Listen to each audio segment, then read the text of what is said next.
going on, everyone? It's Nero again, and today for you, some Call of Duty Black Ops 2 playing some Hardpoint in some of the map Nuketown 2025 using the Remington R870 shotgun with the blue camo.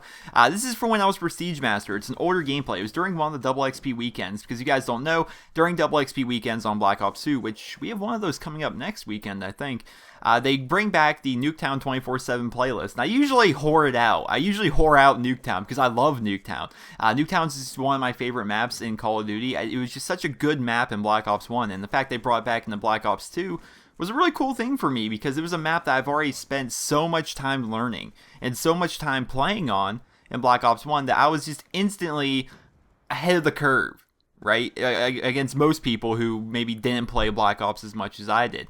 And that's one of the cool things about the new Uprising DLC that's going to be coming out, is that they're bringing back Firing Range. And Firing Range is another map similar to Nuketown for me, that I just know the map so well that I'm just going to dominate that map. I am, myself, as well as everyone else who played Black Ops 1 a lot, or somewhat frequently, are just going to dominate on the map Studio. If you don't know Studio, it's the updated, it's pretty much Firing Range 2025. And I feel as though I'm just going to have so much fun on that map because I know the map so well. Like going into Black Ops 2, I came in here and I started playing on Nuketown, and one of the first things I did when I got the game early. I paid way more than I should have. I paid to get the game, I think, 3 or 4 days early before it came out. And one of the first things I did was I redeemed my Nuketown 2025, and I went into custom games, and I went into combat training, and I went up in domination against bots. I wanted to see, I'm like, okay, I looked at it with a skeptical eye. I'm like, they're going to screw this up somehow. There's no way they can just give us Nuketown, make it look cooler with these new updated graphics, and make its whole 2025 feel, and just have it be the exact same and have it just be awesome. There's no way they're going to do that. And I went into combat training and domination against bots, and lo and behold, it's the exact same spawns. Except in Demolition. They changed up Demolition, which I'm happy about. I'm happy about it in some way. In some ways, I'm not. If you don't know Demolition, especially on Nuketown, I guess I should explain this more. Black Ops 1, the original Black Ops, when you would play Demolition, spawn trapping was one of the biggest things in Demolition. Demolition was known as this spawn trapping game mode. Demolition was a game mode where if you weren't running with a full party, chances are you're going to go up against a full party and you are going to get spawn killed. There's actually an old video on my channel. I don't suggest you looking it up because the commentary was awful, because I was an awful commentator back then. But I went 280 something kills, and I think it's 281 and 12. I think was my final score for that game of Demolition on Nuketown, the original Black Ops, and I was knifing only, because that's how the spawn system was in Demolition. They would give you 6, maybe 7 main spawn points, and that's what you got. And if your team were to push up, be you on offense or defense, your team were to push up into their spawn and have everybody watch a different spawn point, you would literally just spawn kill them the entire match. And that's what Black Ops 1 Demolition was known for. Modern Warfare 2 as well. Name off some maps in Modern Warfare 2. You could do it on Favela. You could do it on... I haven't played Modern Warfare 2 in so long. Rundown was a real big one. I think I got over... I dropped 100 plus playing Demolition on there. In very old videos, a 20-minute commentary. Probably the longest commentary I've ever done.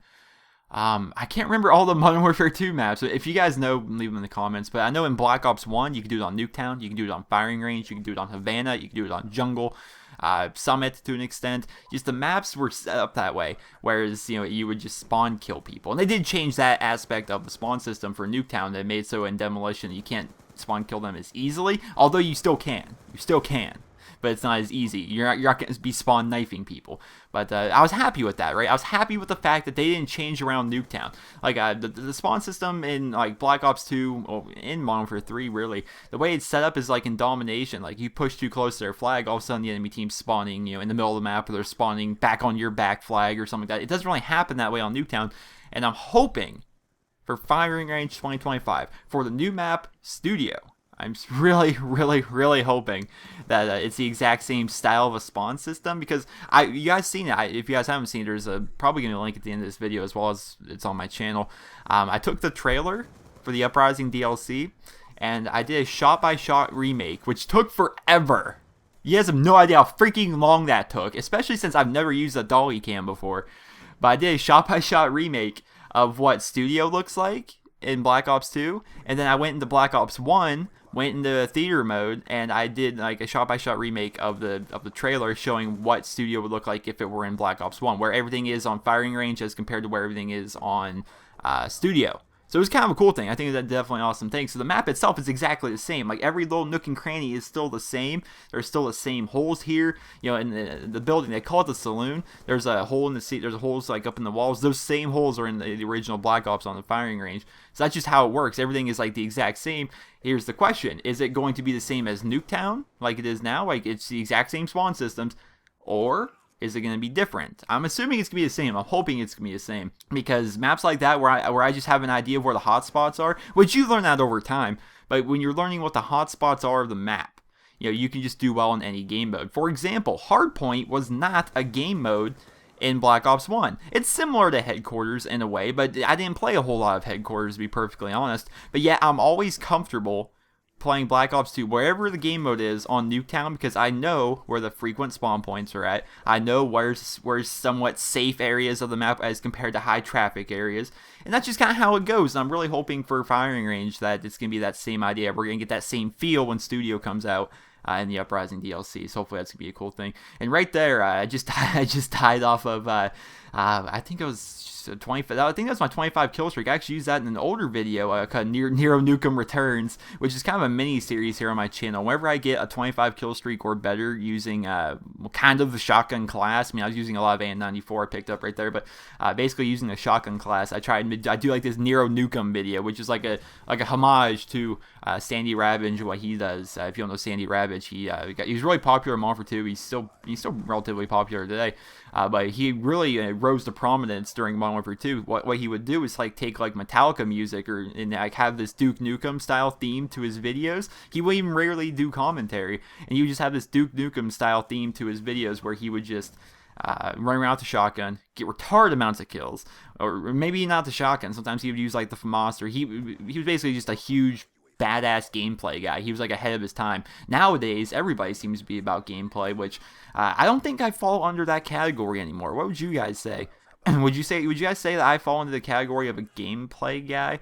Because very rarely does it seem to me anymore that my videos are necessarily about gameplay, especially since I reset my stats. If you guys don't know, I reset my stats in Black Ops 2 in an effort to kind of, holy crap, there's 3 of them in front of me, get them all! Guess one will do. I reset my stats in an effort to keep the game more fresh for me. Someone like me that does YouTube, I need to play the game more often than most people would, and the game gets boring for me when I was Prestige Master, so I reset my stats. I'm trying to maintain like a higher KD, a higher win-loss, as well as try out different guns and play around with that kind of thing. And since I reset my stats, I've been playing with subscribers. Every time I get on and play, I'm playing with a full party of subs. And the problem with me playing with a full party of subs is the fact that there's not enough freaking kills to go around because we're always facing 2 or 3 people. The gameplays you'll see, like you'll look at the kind of gameplays I have from when I was Prestige Master that are still on my PC that I kind of regularly upload, such as this one where I'm playing solo, or maybe games where I'm playing with 1 or 2 people. You'll see me, I'll be dropping ridiculous kills. This video, I dropped 70 kills and I'm not even using lethal score streaks. I'm leading the lobby in captures, defends, kills, and I'm running around with a shotgun and with no lethal score streaks, just putting up UAVs, counter UAVs, and VSATs the whole game. It doesn't work like that anymore. I can't do this kind of thing anymore because I play the freaking full party of subscribers and all you jerk stains are taking all the freaking kills. Of course I'm being sarcastic right there. It's okay you're taking all the kills. That's a great thing. It's really fun. It's actually a blast playing with subs because you guys are just going through and taking all the flags. Just taking all the flags. And the problem with that is, like, our team, the way we run it, man, we all have, like, VSATs on and UAVs. And basically how I run when people join, I'm like, I'm not forcing you, but it's definitely hugely beneficial if everybody uses UAV, VSAT, and whatever third kill streak you want, excluding like the 4th tier perks. It's similar to what Wings Redemption does. Lodestar, VTOL, Warship, Dogs, and Swarm. We don't use those because that just makes them quit more. And we already have an issue with the other team quitting because we have VSATs up the entire game and we're just running through them. So when I play with subs, the gameplays I get, they're not nearly as spectacular. But if I were, I can't do it. You cannot pull off like these 70 kill games, these 60 kill games, these 80 kill games when you're playing with a full party. It just doesn't work like that because your party is helping you. Your party is also getting kills. Your party is also just tearing it up. So I think there's definitely a big difference between solo gameplay as compared to playing with a party gameplay. Like for me, like a first half of a domination match where I go like 28-2, I think that's a good game. But if I'm playing solo and I go 28-2, that's not as spectacular, because there's definitely all this room for me to just go buck wild and get all these kills, because you're playing with randoms, and randoms aren't organized. Randoms just don't. They just don't play well together, I guess. But that's a very, very, very random commentary. But the final score of 70 and 19, 13 captures, 12 defense. Was that a quadruple double? 12,000 score. Hope you guys all enjoyed. Please don't leave a rating where you guys feel the video deserves. I hope you guys all have a wonderful day.